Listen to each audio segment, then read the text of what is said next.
He got caught by Face ID. Literally, the morning of ultimate betrayal. Hair/true off my chest. I just have to share the absolute train wreck of a morning that rewrote all our rules.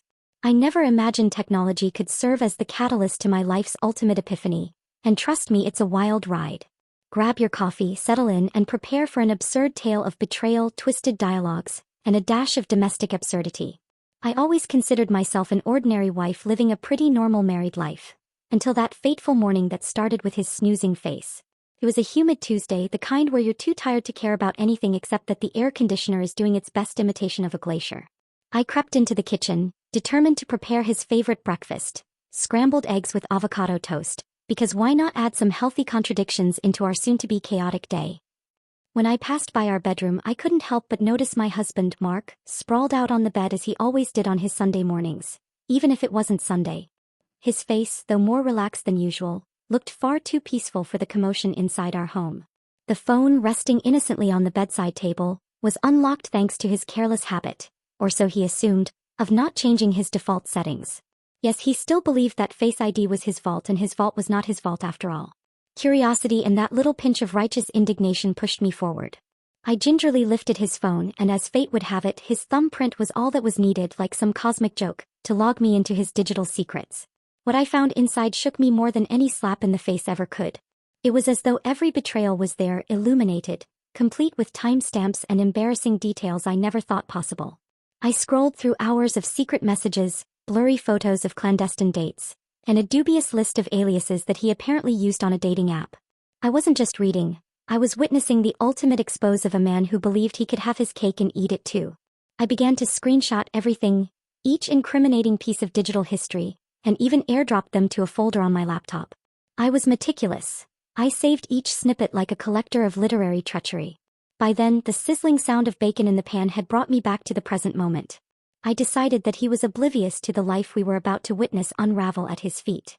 Quickly I plated up his breakfast, decorated it with a note that I knew would sting. "You cheat like you cook, dry and underwhelming. Cooking fire." Before he could even blink, I left our apartment.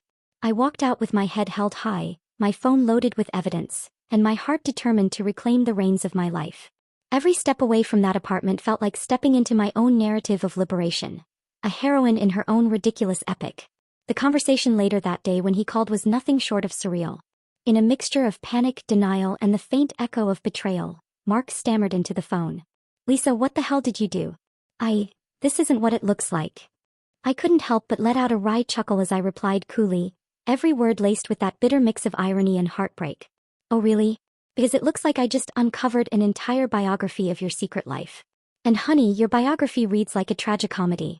Bravo." His voice escalated into frantic ramblings, accusing me of a vendetta, of overreacting, but I wasn't about to let him off the hook with a half-baked excuse. I recounted the chronology of the evidence, each screenshot adding another damning detail. The dialogue cut through the static of our marriage's slow crumble. "Do you honestly think your words can sweep this under a rug, Mark?" Every secret, every late-night chat, every flirtatious emoji was captured, sealed with my little airdrop of justice. I vividly remember him trying to justify it all like a character in a poorly written soap opera, throwing around phrases like misunderstanding and just friends, which only fueled the absurdity of his situation. At one point he even admitted between gasps, "I never wanted to hurt you. And I interjected sharply. "Just what? Fall into a vortex of your own laziness and stupidity? You left your digital fingerprint on every single lie, and now there's no escaping the truth." That conversation was long, a barrage of secrets and unhinged dialogue that spilled out like an overburdened dam. His apologies tumbled out unsystematically, while I explained that the trust in our marriage had been systematically dismantled, like a poorly built IKEA shelf that collapses after the first use. What I learned that day was that sometimes technology is the uninvited but inevitable judge. Mark's Face ID, which he trusted implicitly, turned traitor on him, revealing all his hidden misdeeds with clinical precision. And while his excuses now echo hollowly in our once shared walls, I've come to understand that true self-respect is found in confronting your partner's darkest secrets rather than hiding behind them. As absurd as it may sound, the drama of that morning set me free. I'm now rebuilding my life, one honest, unfiltered conversation at a time. I share this not to vent endlessly about a man who thought he was untouchable, but to serve as a cautionary tale. In a world where our devices know more than our partners ever could, Keeping things secret is no longer an option. It's a recipe for spectacular disaster.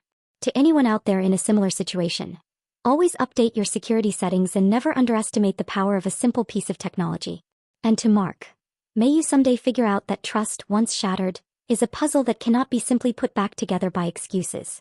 Stay woke, stay secure, and remember, not all that's hidden is safe. Lisa signing off. Feel free to share your thoughts, experiences, or any twisted technology-related betrayals in the comments below. Let's learn from one another in this bizarre digital age.